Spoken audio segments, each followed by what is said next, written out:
Vážení rodiči, dovolte mi, abych vám nabídl toto krátké video s návodem k elektronickému zápisu do hudební nauky.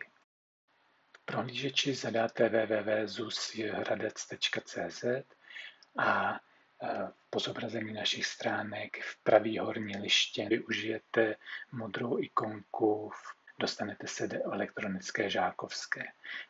Přihlásíte se přiděleným web ID, najdete si dítě, kterého se zápis týká a měly by se vám zde objevit rovnou nabídky těch správných ročníků. Vy si vyberete ten, který chcete a kliknutím ho zapíšete. Když se na to podíváte, tak vidíte, že zmodral, znamená to, že jste si ho vybrali a že je to ten správný.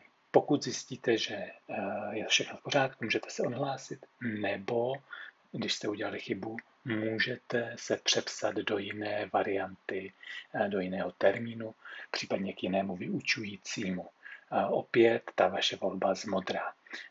Věnujte samozřejmě pozornost tomu, kam se zapisujete, k jakému vyučujícímu, v jaký čas. A pokud je všechno v pořádku, tak se opravdu odhlásíte a máte zápis za sebou. Děkuji za pozornost.